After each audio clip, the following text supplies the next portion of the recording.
Welcome to Pixel Composer 1.20.9. So it's been a little bit longer for this release because we are close to the next stable release 1.21. So this release just gonna focus a lot on improving the user interface and user experience. They will be a little bit light on more like node and stuff. Though we do have some new nodes that I'm gonna cover in this video. First we have like MK circuits, very specific node to create, well, a circuit, right? It uses path finding to create like a path or circuit path that doesn't intersect, overlap with each other. It's probably not gonna be the most useful in all situations, but you want to create a circuit image, you can use this. And there are mask options you can use to constrain the circuit to follow some specific area. The next one is MK Wireframe, which will take in the path, right, any path, and it's gonna create like an extrusion with some wireframe like this. It barely just sample path at multiple points, make two offset, and then draw a line between it. Now this node is actually a Patreon only node, so you have to be a Patreon supporter to use this one. But the node is simple enough that I think you can replicate the functionality pretty easily using like sampling path and array and stuff like that, right? Because I don't want to force people to like be Patreon supporter to use Pixel Composer or anything, but I still want to give it some extra benefits. So this is one of them, right? You have some extra control over here. You can control like a sampling detail. You can have like multiple level of thickness that you can adjust. You can have it curve in and curve out like this, and all the rendering properties. So if you are a Patreon supporter, you can go to the help section here on the menu bar, and you will see this connect to Patreon. It asks you to log in and connect the account to your Patreon, and then restart the software. You should be able to find it either in the extra section here, have all the Patreon only node, or you can just search for MK Wireframe. Next is a global variable node. So this is a node that will get the global variable values. Normally you need to use an expression for that, but now we just have it in the node form. There are also an improvement on the global variable system as well, like how you can double click on the global variable here to rename. You can click and drag it to create this global variable node with the pre-filled key name. And then we have improvement on the driver system. So first we have two new drivers.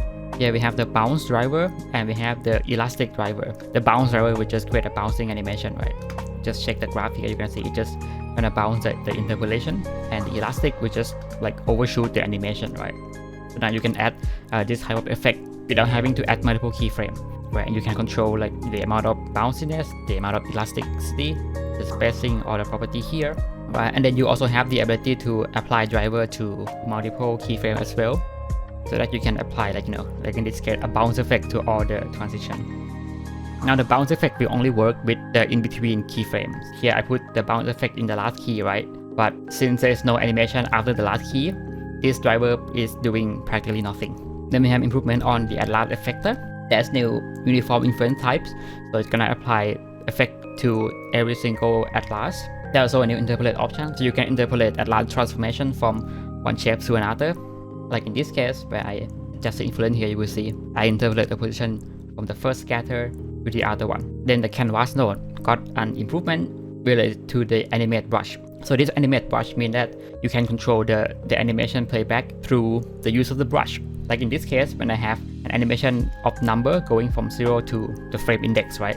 If I play it, it's just gonna run the animation like this. But if I connect the output, let me make it a little bit easier to see. If I connect the output surface here to the canvas brush properties, and I toggle the animate brush on like this, when I start drawing, you're gonna see that I will start playing the animation, right? And this is a normal play mode. You can also do the randomization, so that every brush stroke will randomize the frame index. Obviously with this kind of like custom animation, there's gonna be a problem with simulation node, like rigid body simulation of particle. I would recommend to use cache node for that. Then the composition node also got an update. Each surface now has these order properties, so that you can rearrange the draw order without having to manually rearrange it, right? You can put it in an animation so that you can animate like changing order.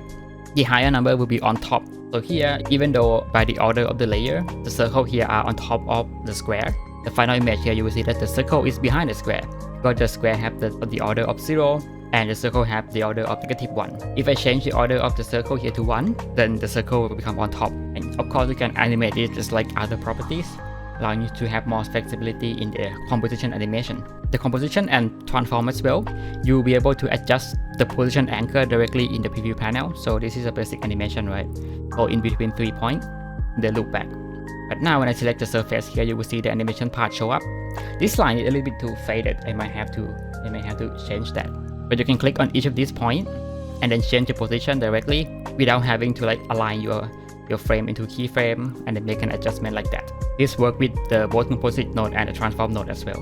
And we also have improvement on the custom panels. First, we have a different render style for the slider and the rotator. This blob style that you can see in the number node, you can now apply it to the custom panel as well. There is now two new type of frame. We have the stack frame and the flex frames. That remind me of CSS. The stack frame is pretty simple. This is a stack frame. It's just gonna stack an item inside it. You can select the axis or the spacing between object. You can expand the children, the content inside object to have the same width. And the flex frame is over here. We'll put an item in one axis, and when it overflows, it's just gonna entering a new line. Like this, you can control like the axis like this and adjust the width. You can see that the object will flow, right? Will create new line when it starts to overflow from the current frame. You also have the control over like spacing between item. You can expand the space between object, or you can expand the content itself so that it always fix the width of the frame. And these are button. Button also have some new change. You can now have more styling option, change the color, and you can also bind the button action to the software action as well. Like this play button, I actually bind to the software play pause action. So when I open the panel here, I click on play, it's gonna start animation playback, right? And you can do this in custom panels. There's new global variable binding, right? There are multiple selection. There are more snapping option. There's more PB box action here. A lot more improvement that you might want to try it out. Then we have improvement on the action system. So the action here is the way for you to automate a node creation. Right? So you can, for example, save a creation of multiple nodes into an action, so that when you click on it in the add node panel here, it's just gonna add for you. This is not new, and what new is the new action manager. You click on it, it's just gonna show you the list of all the actions you have here. You can update the detail. You can see the node that it will be created. Right? You can create a new one, show in Explorer. Just a way for you to manipulate and control your current action easily.